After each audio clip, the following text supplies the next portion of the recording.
Hello again. We are Chris Lee, Max Barr, and Blake Lovell here to preview and predict Kentucky's hosting of Alabama, two of the country's higher scoring teams. Alabama hitting the road coming off a big overtime home win against Florida. Kentucky coming off a road loss at LSU that happened at the buzzer. We think this is going to be a very exciting game. We will get into the whys of that momentarily, but first, a reminder, we are presented by BetOnline, which continues to be your number one source for all your basketball wagering needs, including pro and college hoops throughout the year with up-to-the-minute odds, stats, and trends. You can follow your favorite team's path to the playoffs with in-game live betting, contests, and all the best player props. Experience the world's best wagering platform anytime from your desktop or mobile devices. Head to BetOnline today. Become part of the team. Remember to use the promo code BELIEVE, that is BLEAV, for your 50% welcome bonus on your first deposit. BetOnline. The game starts here. All right, this one is going to start on Saturday. You can catch it on CBS. That is 3 p.m. I believe that is Central. I'll let Max correct me if I'm wrong. Max is our guy we throw it to first with expectations on odds, injuries, stuff like that. So first of all, Alabama, according to Ken Palm, got a 43% chance to win, meaning Kentucky's the favorite. No, I'm sorry. He's got Alabama the favorite here. 90 to 88 is the predicted final. Kentucky with a 43% chance to win. The confusion there accounts to how much we think this is a toss-up game. Tell us what Mark Torvik's got and any updates on injuries, because we've had some key guys out lately for both teams. Yeah, this line is probably not going to be what Ken Palm's projecting it at. Ken Palm has a 2-point favorite for Alabama. I think it might be even flipped the other way, especially with the Latrell Wrightsell news. Because, I mean, we've seen Kentucky perform with guys out probably the entire season. And Trey Mitchell's been out for a few games now, but Alabama's kind of avoided the injury bug. And you kind of saw that offense. I mean, they still put up an incredible game, but you saw them. They didn't shoot well without Latrell Wrightsell. Wrightsell's the 5th best shooter in the SEC in conference play. So I think that baked into the line. Wrightsell is day-to-day with a head injury. So I would call him questionable if we're playing a fantasy, right? So I think it'll probably be a slight favorite for Kentucky, but this total might be one of the highest pregame totals of the entire season. Ken Palm's got this thing at 178. That is just unbelievably high. So get ready for some points. What's the deal with Trey Mitchell? Day to day. I mean, day to day, right? I think that's so. You got two players you got one player on each side here. That I think there's a lot of ways this could go. And yeah. I know, again, Kentucky could say, well, we won a game without Trey Mitchell, big game, but then we turn around and lost against LSU, right? So I don't think it's as simple as saying this or that. Alabama, as you said, did not shoot it as well without Wrightsell on the floor. Because even Nate Oates said, I think I found it after the Texas A&M game, saying that, Wrightsell was one of the best shooters he's ever coached. And so if you take a guy like that off the floor, then that changes the dynamic for a little bit for a team that goes on the road, and you just don't expect them to shoot it as well on the road as you would at home. But then again, as we said, Alabama's been kind of invincible at times in terms of their scoring. But I mean, it's quite a setup here when you sort of look at it and try to figure out which strength's going to win out here, because these are two teams that are just great offensively and two teams that have had their issues at times defensively. And so it makes for a fun matchup, maybe the most entertaining matchup of the year, as you said, on paper. Yeah, I think you've got three teams in this league that are very alike in construction and point distribution and what they do well and what they don't. And it's Kentucky, Florida, and Alabama. And Alabama just played one of those teams at home and is now going on the road to play another. So I think that adds to I feel like anytime these three teams play, I'm inclined to watch, just because I kind of like my offense and games that can get in the 80s, 90s, 100. I mean, they're super entertaining teams. You got Rob Dillingham doing a lot of stuff, including a near impossible shot he hit to beat LSU. I think you've got just a lot of uncertainty continuing with Kentucky and who's going to be out there to given time. You still got Justin Edwards getting a lot of minutes. You got DJ Wagner's hit a little bit of a slump. And Mitchell, man, I don't know what's going to go on with him, because let's remember Mitchell missed a couple of games with, was it a back injury? Didn't play against Vandy, didn't play against Georgia, played against Ole Miss, didn't play well, and then missed the last 2 games. And now he's got something else, doesn't he, Max? I think it's just the back. Yeah. That was my understanding. Yeah, it's for Alabama, the right cell injury. They won without him. Mark Sears is a player of the year type guy. Can just carry a team, even made a big defensive play the other night. Grant Nelson's played a little bit better. I think that'll be an intriguing matchup. Nelson is, he'll go for 21 night and 8 the next. And maybe that's just Alabama spreading the wealth around offensively. But Kentucky's big inside, as we've noted. Man, just so many intriguing things in this matchup that we could point to. I'm sure we could easily do a 30-minute preview. I hope we don't do that. But Max, what are some things that you're spotting here? Yeah, so pretty much the storyline all season when Alabama has gone on the road has been, are they going to take care of the basketball? That's kind of how when they've lost on the road, that has been a glaring stat line. There's the turnover margin, and this is a Kentucky team that really takes care of the basketball. So I think if you're looking at a path to victory for Kentucky, I mean, you look at these offenses, both offenses are going to be great, but they do things a little bit differently.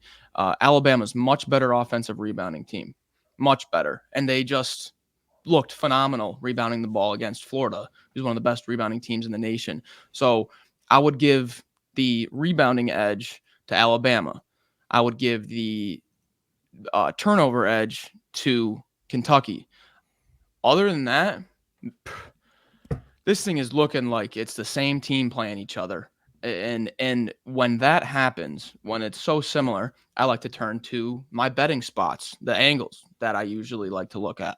And it's not an end all be all, but it does give you an idea of, some trends and whatnot. And here we have an Alabama team coming off of an OT win, now headed on the road to play 2 straight. So we would call this a letdown spot here for Alabama. And you have Kentucky now coming off of a 1-point road loss, which was their second road game in a row, now coming home for a Saturday game, which is probably the biggest game until they play at Tennessee to end the regular season. So you'd have a bounce back spot here. So from a betting angle, I kind of like the spot Kentucky is finding Alabama in coming off of that OT win. Yeah, like you said, there's not a lot of spots necessarily you can point here, and just this is one of those games where just sit back and enjoy.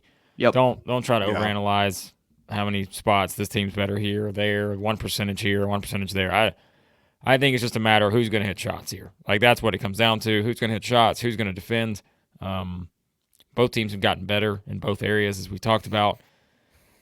And so, I mean, what's interesting, right? Alabama, we talk about, Max, their defense. I mean, they're still one of the better defensive teams in the SEC in conference play.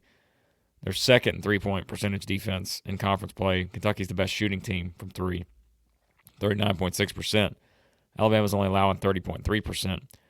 But, I mean, we've seen Kentucky in recent games win without the 3.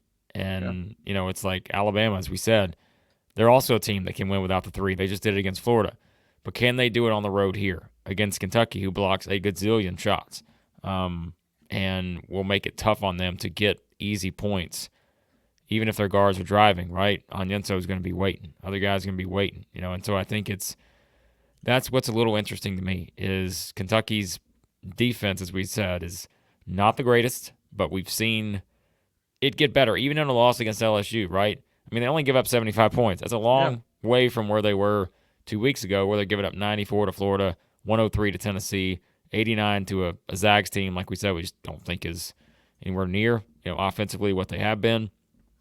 So, there is a 3-game sample size here, even though one of them includes the loss. The Kentucky is defending more. They're defending a lot better. And I think, obviously, being able to block shots is a big part of that. You just have to, impact shots, and they can do that. So I'm curious to see kind of what Alabama's approach is here. as we said, we know they're going to take threes. I mean, they're going to get a lot of them up, and I think that's what it comes down to. It's like Alabama was able to still get their shots against Florida. Eventually, they started hitting some. It wasn't pretty at the start, but law of averages tells you that if they start 2 of 18, they're not going to finish 2 of 18. They're going to start hitting some of those shots somewhere. Is Kentucky good enough defense to run them off the three-point line and not allow them to take threes? We'll see, because, I think it's one where you sort of look at Kentucky. I was looking at the numbers here, if I could find it on my screen. Look at the last 4 teams Kentucky's played, right? No one's taken more than 22 threes against them. The Zags went 4 of 18. Ole Miss went 5 of 22. Auburn went 4 of 22. LSU went 9 of 20. So, again, Alabama's probably going to come out, and they would love to shoot 43s here. But it's just, is Kentucky going to defend well enough to where they can't run what they want to run to get the open threes? Because Alabama's, we know, right? If you give Alabama half a second just to get the ball in your hand, it's going up. Like somebody's shooting the ball.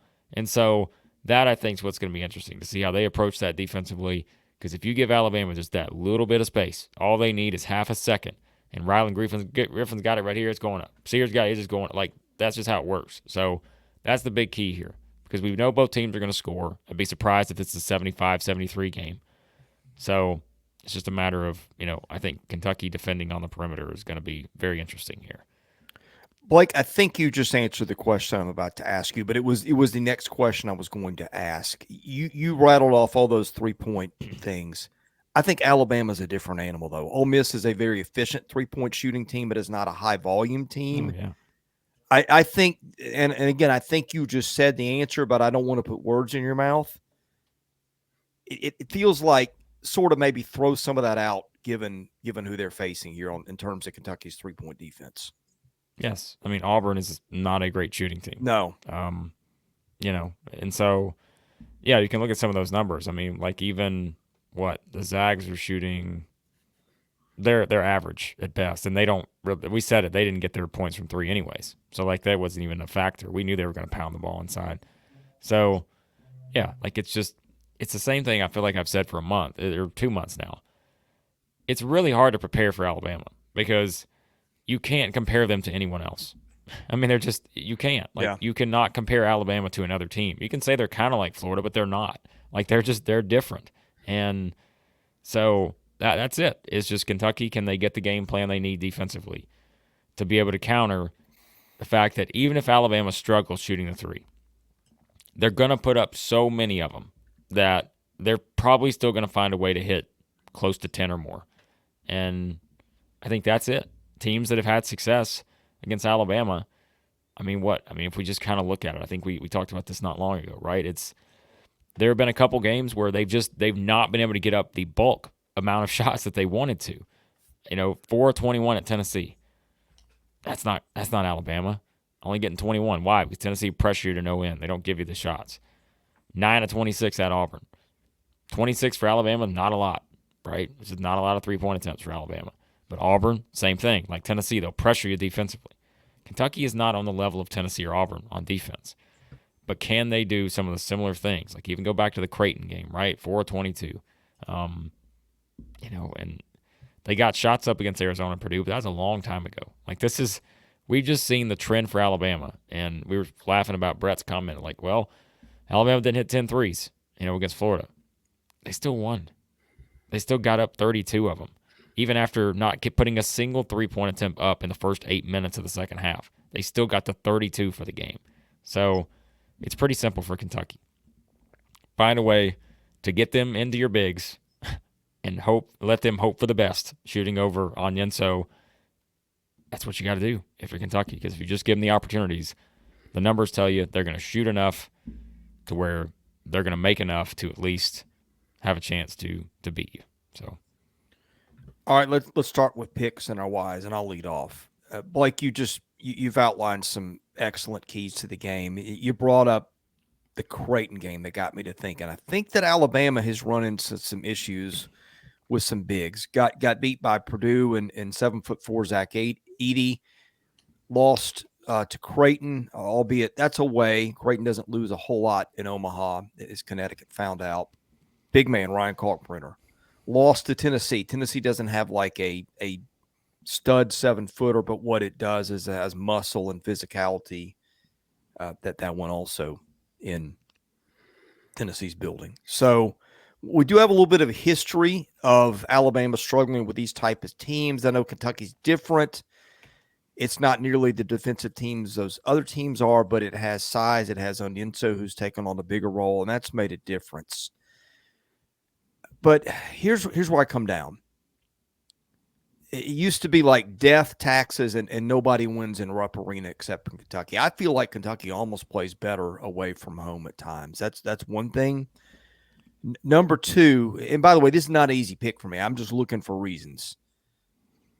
Who's won the SEC 2 of the last 3 years and maybe 3 of the last 4 when this one's done? It's Alabama and Nate Oates. I just think Alabama's – I trust Nate Oates to win a game more than I do John Calipari these days. And I may end up looking silly. I don't have a strong feeling on this game, but if you make me make a pick, I usually go with it. It's evenly matched, go with the home team. I'm going to go the other direction just for kicks, so give me Alabama in this one. Max? I don't think you can get, a good pushback no matter what side you take in this one. I really think it's going to be a great game. But the main stat that is pushing me towards my pick, because I really can't find much to separate these teams, and it's a rare game where both teams have had poor defense but are both improving lately. So it's like it's tough to separate these two teams. So what I'm looking at is Alabama's road games this year, and they've played 5 road games. Well, away from home. They've played 5 games away from home that are against a top 25 KenPom team. They played Purdue, Creighton, Arizona, Tennessee, and Auburn. Those are the only top 25 games they played away from home, and they lost all 5 of them. So when Alabama has played a KenPom top 25 team, a really quality team on the road, they just haven't been able to get the job done. And where I can't really find a ton to split these two teams, I'm going to lean into that stat, and I'll take the home team here. But like you said, Chris, not confidently, I really think it's going to be a great game. I'm just leaning into that Alabama road woes kind of stat there. Man, I was really hoping both of you would pick Kentucky. That made my pick a lot I know easier. you were. Now I'm kind of in a you into a spot corner here. now. Now I really got to think about this one. Usually it's just, automatic what I'm going to do. It's the opposite of you two. Oh, boy. Well then. That makes things a little interesting here, doesn't it? I came into this game and came into this week after Max and I put Alabama at the top of the power rankings this week. I said, here's what's going to happen. Alabama's going to lose somewhere along the way.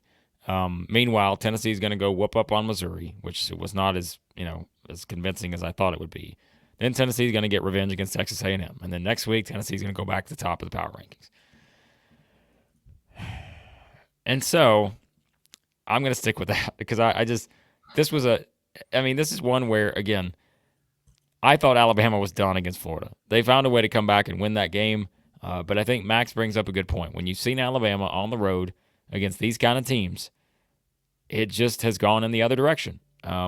Mississippi State was close, but I don't think Mississippi State, packs the offensive punch that Kentucky does. We know that. And so it's just a little bit of a different matchup, and I think that's just kind of a more favorable matchup, it seems like. Whereas this just feels one where Chris said it. I mean, that's what makes me a little hesitant. I'm like, well, it's just Rupp. Kentucky's going to win. They're going to bounce back. Well, no, but it's like, oh, never mind. No, you're right. But like, it's just normally you would just say automatic. Okay, yeah, Kentucky's back at Rupp. They just came off of a disappointing road loss. They're gonna bounce back and be fine. They don't have that invincibility about them this year in that arena. I mean, if anything, they've had some of their worst defensive performances of the year in that building. And so, if playing the best offensive team you've seen, that would worry me a little bit. But we have seen Kentucky defend better over the past 3 games. And I just think if Wrightsell doesn't play, I could definitely see Alabama coming out and struggling in a game like this in terms of, let's say, they just are not hitting shots or Kentucky comes out early. They're all over them. They're being, what the key phrase Calipari said, the aggressor. Kentucky has to be the aggressor. They were the aggressor for a while against LSU, but they weren't for the full 40 minutes. They've got to be the aggressor against Alabama because if you let Alabama get hot, we know what can happen. I worry this could be like a Tennessee-Kentucky game or a Florida-Kentucky game, but I'll take a chance on the Cats bouncing back here. All because the more I look at this, I'm just like, you know what? Am I really going to get my bowl prediction right about Alabama winning the league? Like, come on, come on. I can't get this right, can I? There's no way. Like, there's no way that they're going to have to lose one at some point, right? I don't know, man. I don't know at this point. These guys are just outscoring everybody, and maybe that's what's going to happen against Kentucky. But this is huge for Kentucky. Let's not kid ourselves. Like, this is a huge game for the Cats because they go to Mississippi State the following Tuesday. They lose this one, they're going to be the underdog at Mississippi State. Yeah. So, and again, what happens if you do that and you go in and lose that one? Then you're looking at a team that's 18-10 entering the final 3 games of the season. So, I'm going to pick them here, though. Alabama fans will be fine with that. They usually like when I pick against them, so we're all good.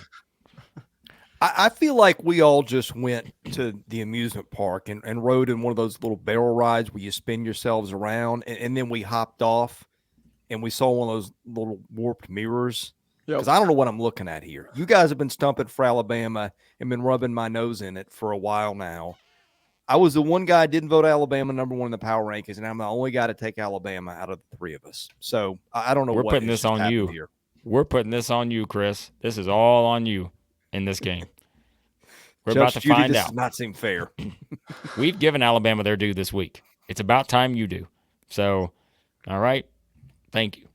We appreciate you finally giving Alabama their due here. So fine, right? Because I've just been such a hater all along. Yeah, I think you ranked them 13th a couple weeks ago. That's exactly what happened. I ranked them behind Arkansas and right ahead of Missouri because we know how much you want Dennis Gates fired. So I mean, look, it makes sense. I mean, it really makes sense. Alabama 13, Missouri 14. We get it. Sure, why not? So, all right, we have had fun doing this. We have a lot of fun watching the game. This is gonna be a dandy. Yeah, we will talk about it probably Saturday night. Afterwards, after all the games been played, maybe Sunday morning. And if it's Sunday morning, probably just be the 2 of you. Either way, we're going to talk about it. Can't wait to see what happens. Best way to get it, hit the subscribe button, hit the like button, tell a friend. For Blake Lovell and Max Barr, I'm Chris Lee. We're Southeastern 14, presented by BetOnline.